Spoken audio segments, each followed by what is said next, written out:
Next topic എന്ന് പറയുന്നത് recruitment agencies. അപ്പോൾ ഇതും നമുക്ക് പരീക്ഷയ്ക്ക് എസ്സേയുടെ ക്വസ്റ്റ്യനായിട്ട് ചോദിക്കാറുണ്ട്. Recruitment agencies. The recruitment to public service in a country, especially in a parliamentary form of government, is always a matter of vital importance. ഇപ്പോൾ ഒരു parliamentary country അല്ലെങ്കിൽ പാർലമെൻ്ററി ഫോം ഓഫ് ഗവൺമെൻറ്റിനെ സംബന്ധിച്ചിടത്തോളം റിക്രൂട്ട്മെൻറ്റ് ഏജൻസീസ് എന്ന് പറയുന്നത് വളരെ important ആണ്.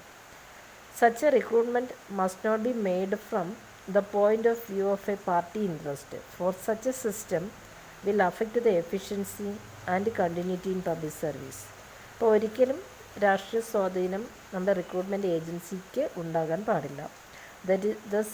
It is essential to set up independent body charged with the task of recruitment. അപ്പോൾ അതുകൊണ്ട് റിക്രൂട്ട്മെൻറ്റ് കണ്ടക്ട് ചെയ്യാനായിട്ട് ഒരു സ്പെഷ്യൽ ബോഡി അല്ലെങ്കിൽ ആ ടാസ്ക് കണ്ടക്ട് ചെയ്യാൻ വേണ്ടിയിട്ട് ഒരു സ്പെഷ്യൽ ബോഡിയെ കോൺസ്റ്റിറ്റ്യൂട്ട് ചെയ്തിട്ടുണ്ട്. It is accomplished by public service commission. അപ്പോൾ ഇതിനെയാണ് നമ്മൾ പബ്ലിക് സർവീസ് കമ്മീഷൻ എന്ന് പറയുക. The Indian constitution provides that there shall be a public service commission for the union and also for each state. അപ്പോൾ നമ്മുടെ ഓരോ സ്റ്റേറ്റിനും പബ്ലിക് സർവീസ് കമ്മീഷൻ നമ്മുടെ ഇന്ത്യൻ ഭരണഘടന അനുസരിച്ച് കോൺസ്റ്റിറ്റ്യൂട്ട് ചെയ്തിട്ടുണ്ട്. And so public or PSC staff selection commission and well set up in the year 1975. ഇപ്പോൾ ഇതിന് വേണ്ടിയിട്ട് പബ്ലിക് സർവീസ് കമ്മീഷൻ കോൺസ്റ്റിറ്റ്യൂട്ട് ചെയ്തിട്ടുണ്ട്. പിന്നെ സ്റ്റാഫ് സെലക്ഷൻ കമ്മീഷൻ കോൺസ്റ്റിറ്റ്യൂട്ട് ചെയ്തിട്ടുണ്ട് for the recruitment to group 3 non technical services. ഇപ്പോൾ group 3 non technical സർവീസിലേക്ക് വേണ്ടിയിട്ട് recruitment conduct ചെയ്യുന്നത് സ്റ്റാഫ് സെലക്ഷൻ കമ്മീഷനാണ്.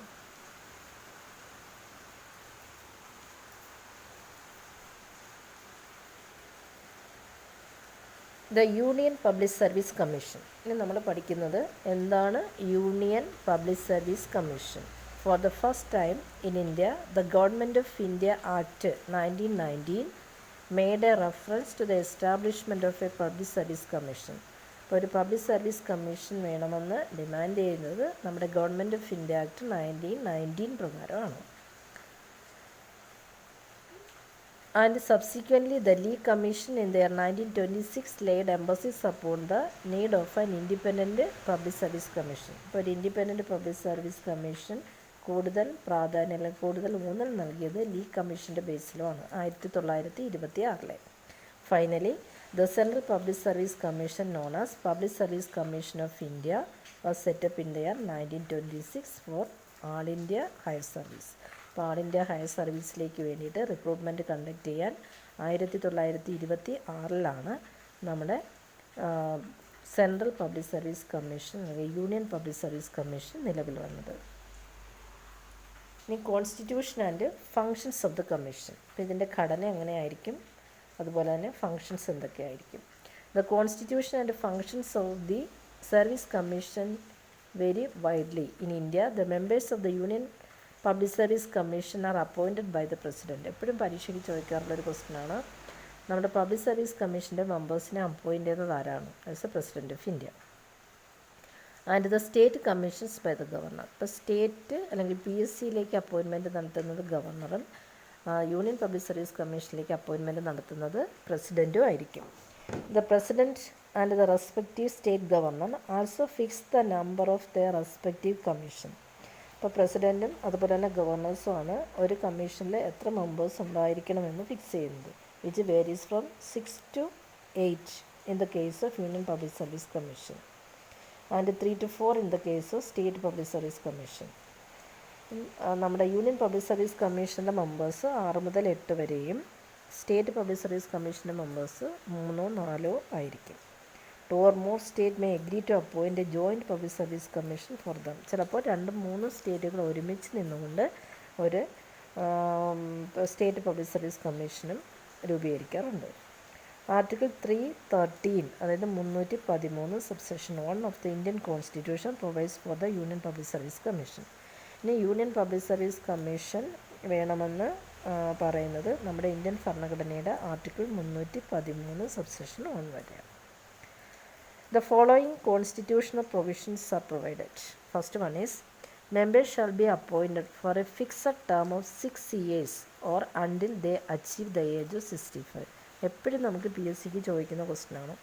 അപ്പോൾ നമ്മുടെ യൂണിയൻ പബ്ലിക് സർവീസ് കമ്മീഷനെ അപ്പോയിൻ്റ് ചെയ്യുന്നത് 6 വർഷത്തേക്കാണ്. അതല്ലെങ്കിൽ എപ്പോഴാണോ 65 വയസ്സ് പൂർത്തിയാകുന്നത് അപ്പോഴും റിട്ടയർ ചെയ്യുക. The conditions of service of a member cannot be varied to his disadvantage during his tenure of office.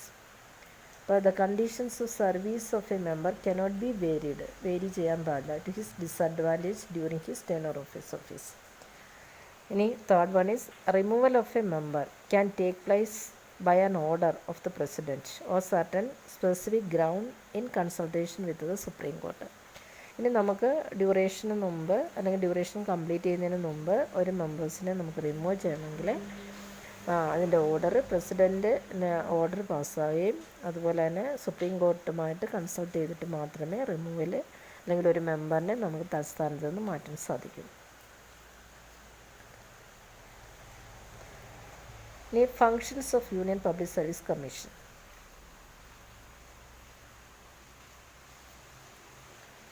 First one is, to advise the government on all matters relating to the methods of recruitment and principles to be followed in making appointment to the civil services, civil post, either directly or by promotion.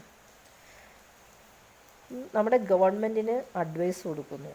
റിക്രൂട്ട്മെൻറ്റുമായിട്ട് relate ചെയ്തിട്ടുള്ള എല്ലാ കാര്യങ്ങളെപ്പറ്റിയും ഗവൺമെൻറ്റിന് advice കൊടുക്കുന്നത് union public service കമ്മീഷനാണ്. അപ്പോൾ നമ്മുടെ civil സർവീസിന് വേണ്ടി, civil പോസ്റ്റിന് വേണ്ടിയിട്ട്, പിന്നെ പ്രൊമോഷന് വേണ്ടി ഡയറക്റ്റ്ലി ഓർ ഇൻഡയറക്റ്റ്ലി, പ്രൊമോഷനാണെങ്കിലും അതുപോലെ തന്നെ ഡയറക്റ്റായിട്ടാണെങ്കിലും ഇൻഡയറക്റ്റായിട്ടാണെങ്കിലും റിക്രൂട്ട്മെൻറ്റ് ചെയ്യാൻ ഗവൺമെൻറ്റിന് നിർദ്ദേശങ്ങൾ കൊടുക്കുന്ന അല്ലെങ്കിൽ അഡ്വൈസ് കൊടുക്കുക യൂണിയൻ പബ്ലിക് സർവീസ് കമ്മീഷനാണ്. Number 2, to advise on the suitability of candidate for appointment, promotion or transfer. ഇനി ട്രാൻസ്ഫർ കൊടുക്കണോ അല്ലെങ്കിൽ പ്രൊമോഷൻ നൽകണോ, അങ്ങനെ അപ്പോൾ അതിന് വേണ്ടിയിട്ട് ഗവൺമെൻറ് അഡ്വൈസ് കൊടുക്കുന്നു. 3, to conduct examination for appointment to the service. എല്ലാ സർവീസിലേക്ക് വേണ്ടിയിട്ട് എക്സാമിനേഷൻ കണ്ടക്ട് ചെയ്യുന്നു. Next point, to advise on disciplinary matters affecting the government servant. ഇപ്പോൾ ഡിസിപ്ലിനറി മാറ്റേഴ്സ് അഫക്റ്റ് ചെയ്യുന്നുണ്ടെങ്കിൽ, ഇപ്പോൾ ഇന്ന ആളിൻ്റെ പ്രവൃത്തി നമ്മുടെ ഗവൺമെൻറ്റിനെ അഫക്റ്റ് ചെയ്യുന്നുണ്ടെങ്കിൽ അപ്പോൾ അതുമായിട്ട് റിലേറ്റ് ചെയ്തിട്ടുള്ള പ്രശ്നങ്ങൾ ഗവൺമെൻറ്റിൻ്റെ ശ്രദ്ധയിൽ കൊണ്ടുവരുന്നതും നമ്മുടെ യൂണിയൻ പബ്ലിക് സർവീസ് കമ്മീഷനായിരിക്കും. To advise on claims for post of legal proceeding institute against a government servant on the claims of pension in respect of injuries sustained by government servant while on duty.